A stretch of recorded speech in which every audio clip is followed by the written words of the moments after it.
I've been playing platform games longer than you've had hot dinners. Unless you're older than me, in which case you probably had hot dinners before I got my Mega Drive. That doesn't matter. I've managed to summarise all the platform games I've ever played into my top 10 list for you guys to peruse and enjoy. Please let me know in the comments below if you guys agree with my choices and what you think about the games I'm going to show you. Alright, without further ado, let's get on to the first game. It starts. If you're going to base a Mega Drive game on a Disney film, you're pretty much onto a winner with me, because this is one of the most nostalgic franchises of my childhood. I still remember very well going round to my mum's friend's house, and their family had a huge collection of VHS tapes, including loads of Disney films, and I just sit there quite happily watching them back to back. Lion King was one of those films, and I absolutely love it still to this day. I can still remember when I first went to the cinema with my mum and my brother, and I was like, oh my god, I'm gonna cry. And I remember stifling that horrible lump in my throat at the stampede scene, because I was like, dude, you cannot cry at a film, your brother will rip the piss out of you. And I managed it.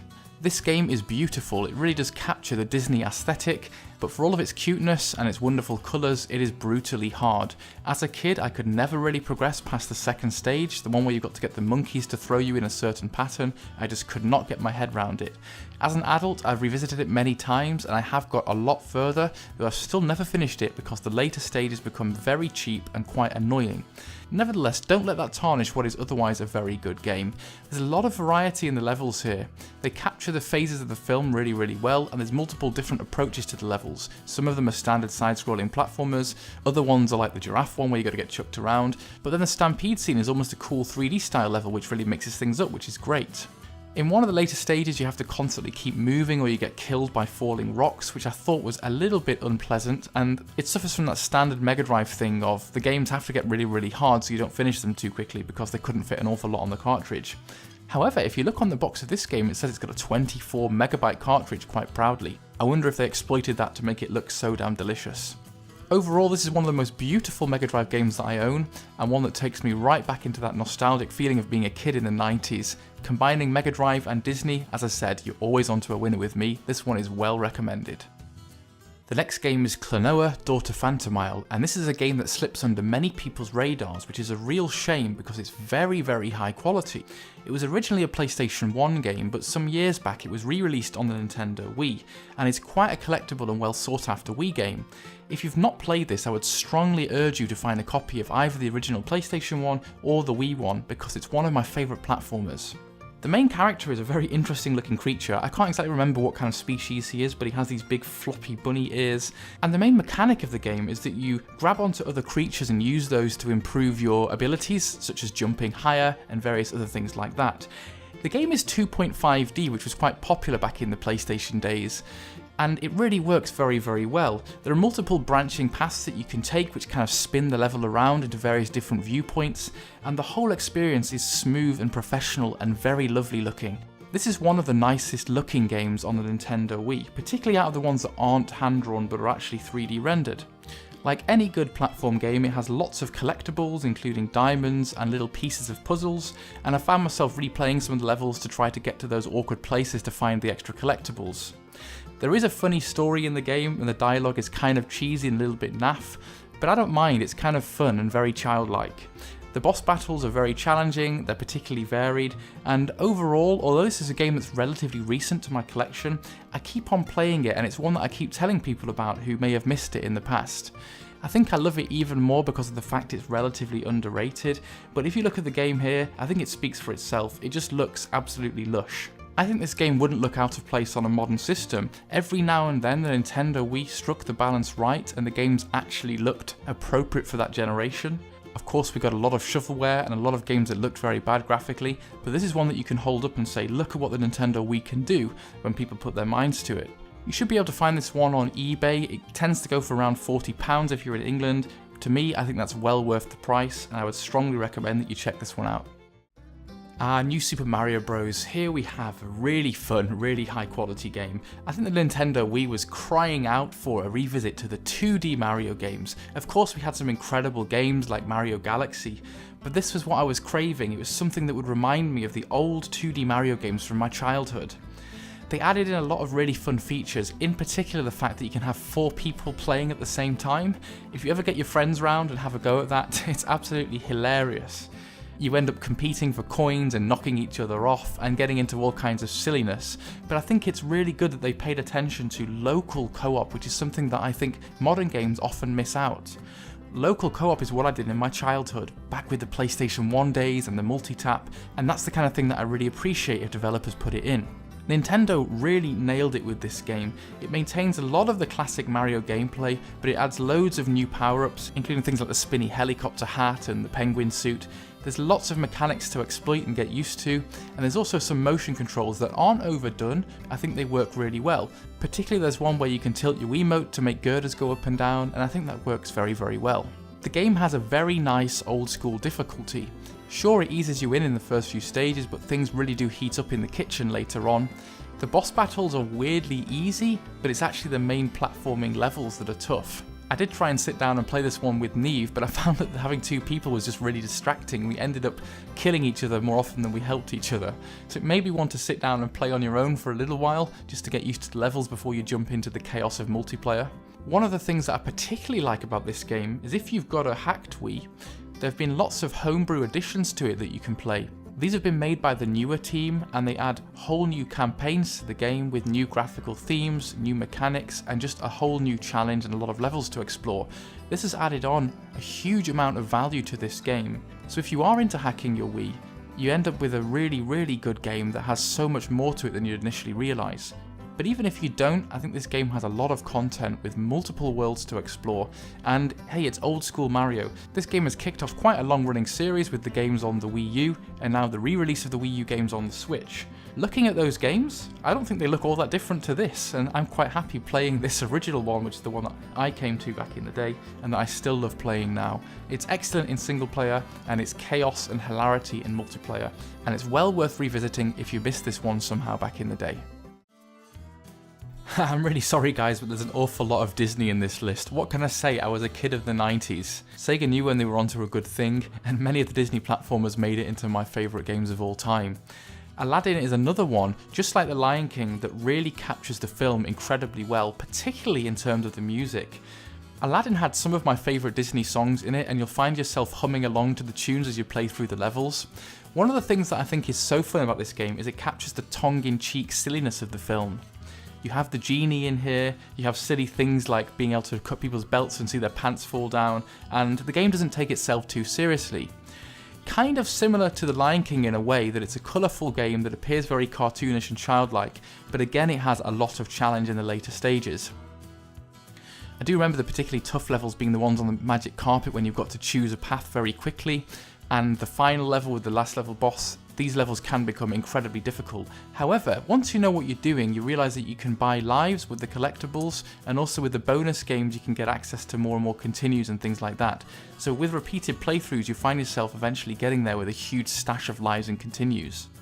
This game has some of the best platform level design on the Mega Drive, particularly the Genie level, which is one of my favourites. I was so sad when Robin Williams passed away because the Genie is one of my favourite characters from Disney films. He's hilarious, and I think they did his character an awful lot of justice in this game. If you haven't played it before, when you get to the Genie levels, you'll be pretty amazed. They're really, really fun. Since reacquiring a lot of these games as an adult, I've been enjoying playing some of them with friends in a level or a life type mode, and this is one that I spent an entire evening playing through with one of my good friends from school, and it just filled me with so much nostalgia, both for Disney movies and for the Sega Mega Drive days when we were kids in the 90s. I think playing these games makes it really easy to see why the Mega Drive was so well loved, because there are just so many fantastic platformers on the system, as you can see in this top 10 list. The bonus levels, similar to the ones in The Lion King, are very challenging and they take a lot of practice. One slight slip and Apu will get hit by a basket, and then you're pretty much done. So you need to practice these quite a lot before you start getting good at them. Overall, it's a very, very polished game, a very nostalgic game, a very fun game that again has a really high level of challenge, but it is beatable with a bit of practice, a bit of luck, and maybe some teamwork with one of your friends. The Wii was a really great system for me because as a lover of old school platform games, I think we were really treated to a lot of very high quality platformers. Donkey Kong Country Returns is one of my favourite platform games, not just on the system, but of all time. I actually missed out on the early Donkey Kong games. I didn't play the ones on the SNES, I didn't play the ones on the Game Boy, but I remember having many friends at school who told me that they were fantastic, and now After playing this game, I can see exactly why. Again, it doesn't take very long to realise that this is a very, very polished and lovely looking game on the system. Another example of how good the Wii can look in the right hands. But the thing that really stood out to me about this game was the fact that it doesn't compromise on the difficulty. Again, although it looks very cute and colourful at the beginning, again this game does not compromise on difficulty, and I really appreciated that because it reminded me of how challenging games used to be in the early 90s in my childhood. For most of the levels you only have 2 hit points. When you get Diddy added to your back you get 4, but even so it's quite tight and there isn't really a lot of room for messing things up. One of the things that I really like in this game is the addition of many collectibles that you can find throughout the levels. Of course there's a staple with the bananas, but there's also spelling out Kong and collecting various other things. And the location of these collectibles is really challenging. Often you look at it and think, how the hell am I going to get to that? And it adds quite a bit of extra challenge to try to get all the collectibles in the levels. So yes, you can play it slightly easier and just try to race through, but if you're a bit of a perfectionist like me, you kind of want to get stuck in and try to get everything, which really makes this game very challenging.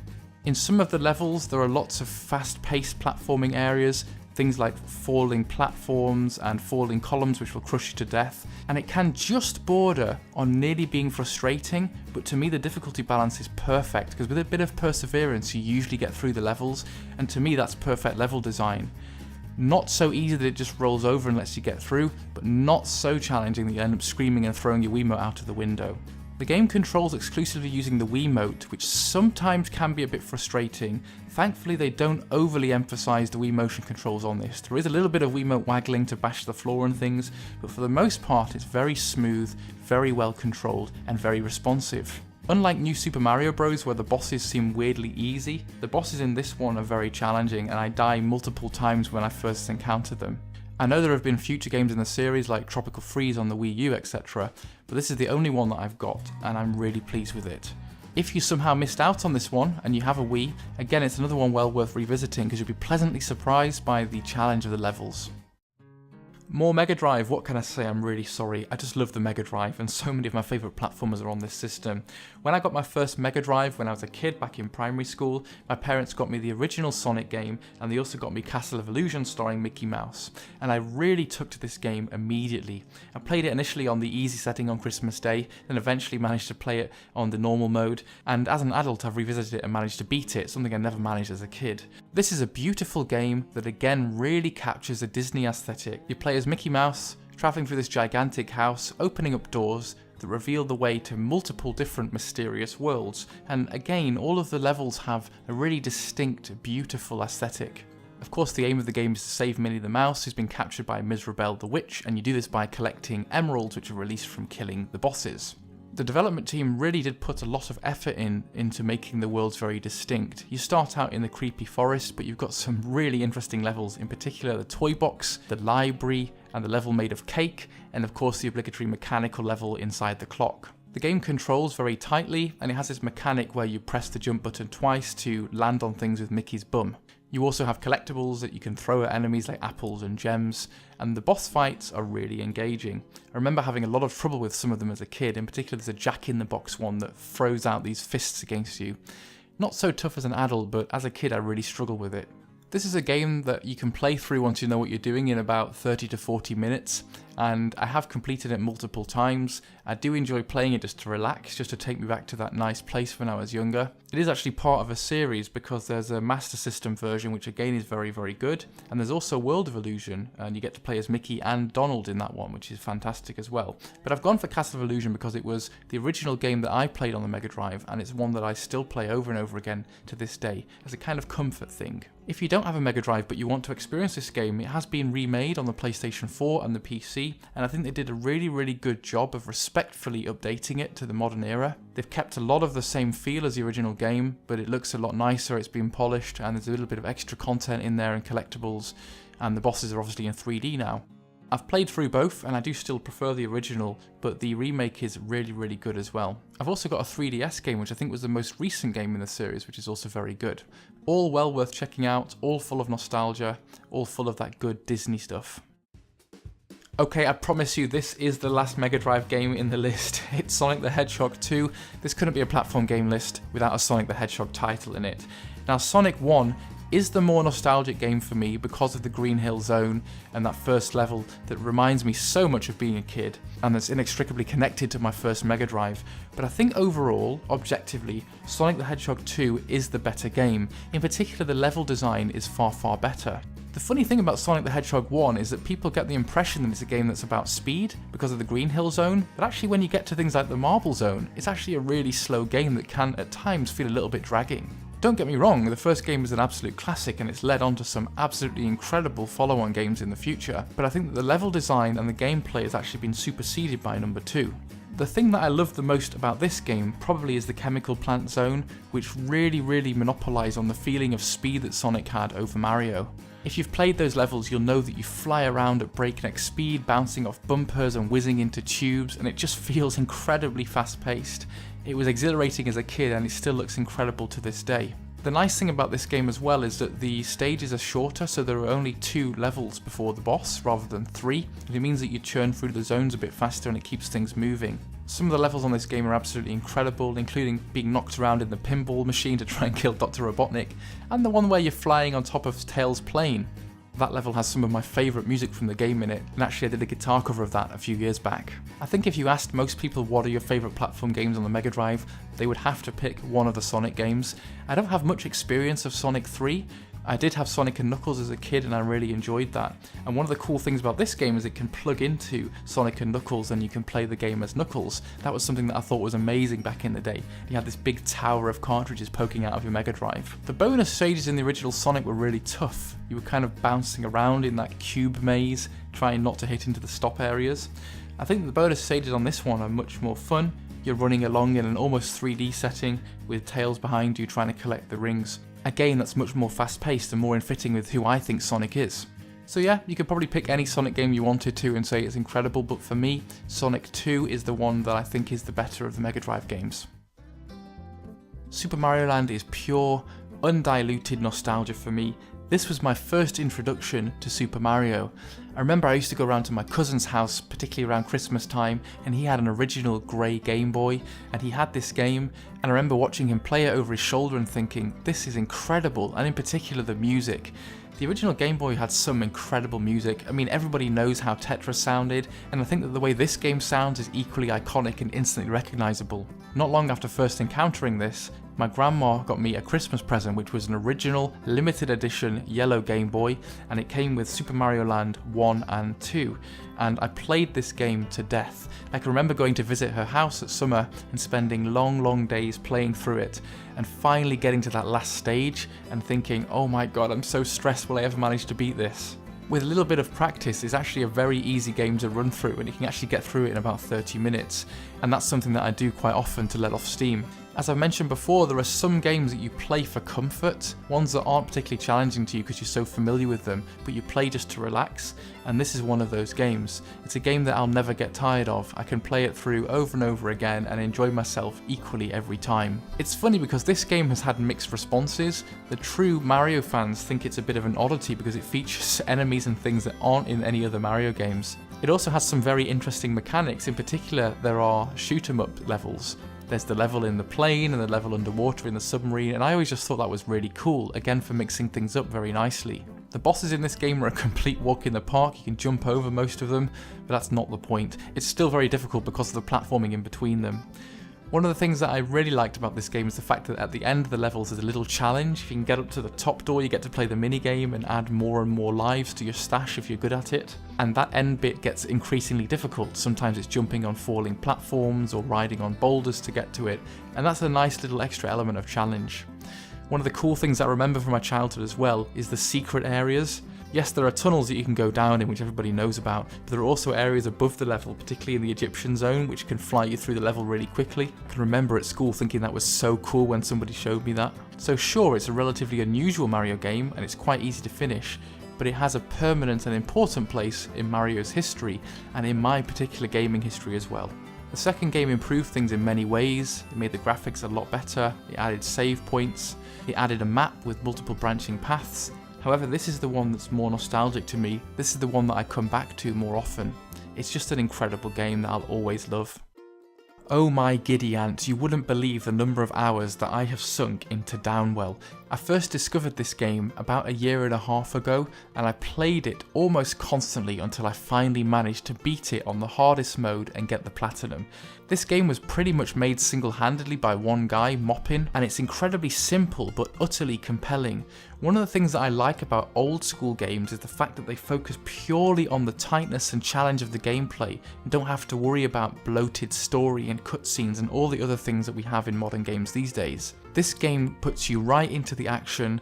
It just focuses on dexterity, on skill, on tight control, and it's bloody addictive. I honestly couldn't stop playing it, and I found it so challenging. There are only like 4 worlds to get through in it, each of 3 stages, but they get so difficult as you get through, and you keep thinking, well, if I could just get a little bit further.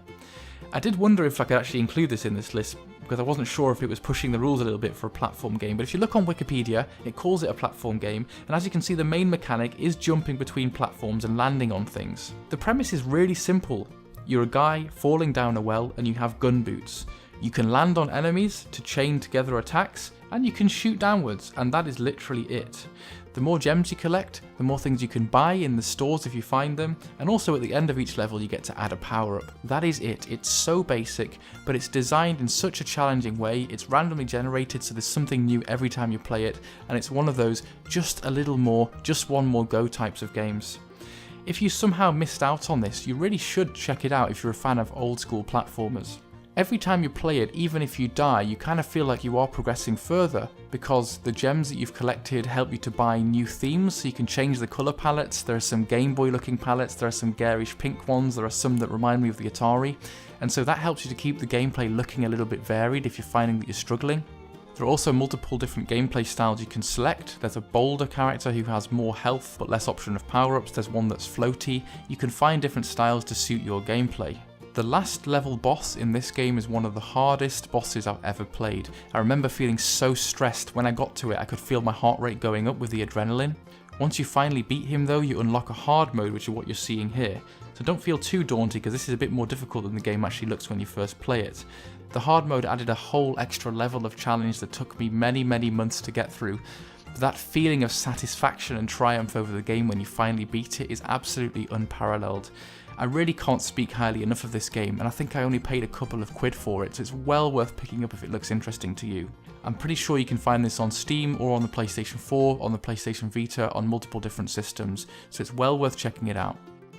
Okay then, here we have it. This is my number 1 game. This is Rayman Legends on the PlayStation 4, and I know this is a pretty outrageous thing to say, but in my opinion, this is the best platform game that has ever been made. I was bought this as a present by my girlfriend Neve for my birthday, and I was absolutely blown away by how incredible it is and how much content, how much value for money you get in this little package. One of the things that instantly drew me to it was the fact it's really cute and very well stylized. If you've played any of the Rayman games, you'll know the little creatures you can get in there.